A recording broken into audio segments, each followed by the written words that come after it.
नमस्कार। आइए आज हम लोग डिस्कस करते हैं अपने हिंदू शास्त्र के 4 मुख्य शब्दों के बारे में। धर्म, अर्थ, काम, मोक्ष। ये जो 4 शब्द हैं, इसमें ये जो सीक्वेंस मेंशन्ड है, ये भी बड़ा इंपॉर्टेंट होता है।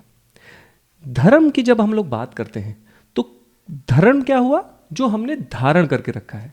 हमने क्या धारण करके रखा है? हमने अपनी प्रकृति धारण करके रखी है। अब जैसे जन्म जैसे हम लोग का होता है, वैसे अपनी प्रकृति निर्धारित हो जाती है। एग्जाम्पल के तौर में जब शेर का बच्चा होता है तो वो अपने जीवन में क्या करेगा वो निर्धारित हो जाता है। मधुमक्खी हुई तो वो अपने जीवन में क्या करेगी निर्धारित हो जाता है। लेकिन आदमियों में भी ये 3 प्रकृतियां होती हैं। इन प्रकृति को देख के हम लोग ये निर्धारित कर सकते हैं कि ये व्यक्ति क्या करेगा। अब धर्म क्या है? जो आपने धारण करके रखा है। आपने कौन सी प्रकृति धारण करके रखी है? तो श्रीमद् भगवद गीता में 3 प्रकृति के बारे में डिस्क्रिप्शन दिया गया है, रजस, सतत, तमस।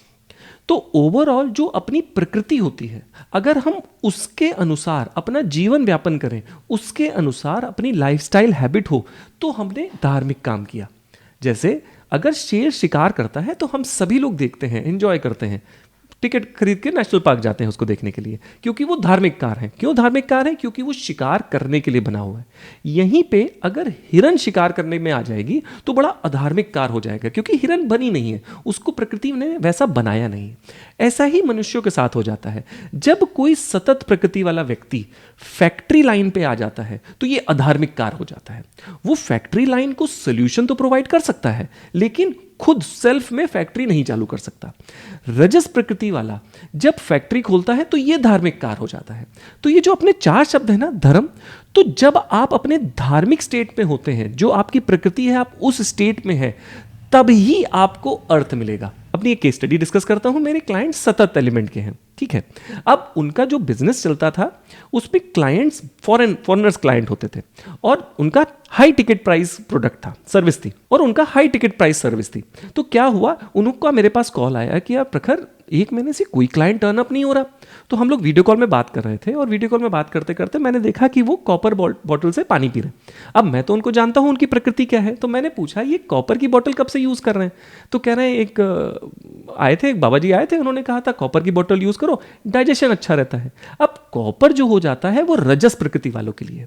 तो मैंने कहा बस आप ये कॉपर बॉटल का यूज बंद करिए, और विद इन 36 आवर सिस्टम से आपका वो पानी बाहर निकल जाएगा, 37th आवर में क्लाइंट आ जाएगा। और ऐसा हुआ।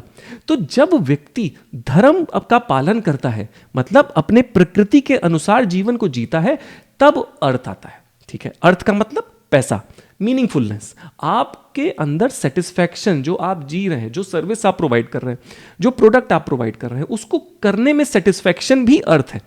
मॉनिटरी एस्पेक्ट तो है ही है, लेकिन वो अर्थ नहीं, मीनिंगफुलनेस निकाल ली। जब ये मीनिंगफुलनेस निकल आती है, तब क्या होता है, जब लोगों के पास पैसा आता है, तब काम का 3rd लेवल पे आ जाते हैं। काम क्या हो गया? काम जितनी भी अपनी कामनाएं, जितनी भी अपनी विशेष हैं, व्यक्ति वो करने में पूरा चालू कर देता है। जैसे किसी के पास बहुत पैसा आया तो वो बहुत लग्जरी कार, BMW, ऑडी खरीदने चला जाता है। क्योंकि वो उसकी एक कामना थी। जब किसी के पास पैसा आता है तो वो बड़ा सा घर लेता है, क्योंकि वो उसकी कामना थी।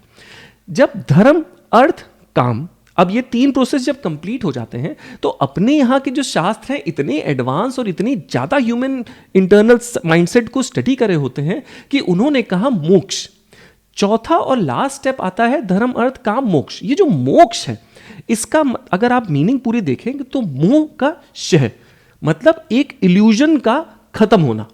अब जैसे आपने देखा होगा ना, ऑब्जर्व किया होगा, जैसे मेरे घर में जब पहली कार आई थी तो मैं रात में उसी कार में ही सोया था, क्योंकि मैं इतना खुश था। 3 दिन बाद वो एक्साइटमेंट खत्म हो गया था।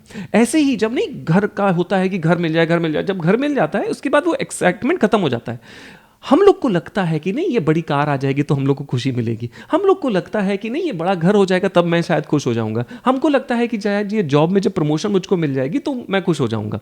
लेकिन ये एक मोह शह है, ये एक इल्यूजन का तोड़ने जैसा होता है, क्योंकि इंटरनल हैप्पीनेस आपको अपने बारे में जानने में ही मिलेगी। आप जब मेडिटेटिव स्टेट में आ जाते हैं तब ही इंटरनल हैप्पीनेस मिलती है, तब ये रियलाइजेशन होती है मोक्ष। धर्म, आपने पैसा कमाया, पैसा करके कामनाएं पूरी करी, और कामनाओं का इररिलेवेंस पता चलना मोक्ष होता है।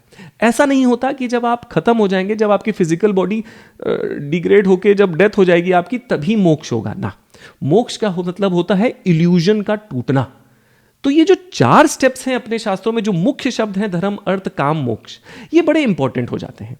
अब मैं अगर मोक्ष की स्थिति के बारे में आपको बात करूं, तो ये मोक्ष की स्थिति तब आती है जब अपने ये जो 5 परसेप्टर्स है ना, जिससे हम लोग इनपुट लेते हैं अपनी बॉडी में, ये क्लीन होने चाहिए।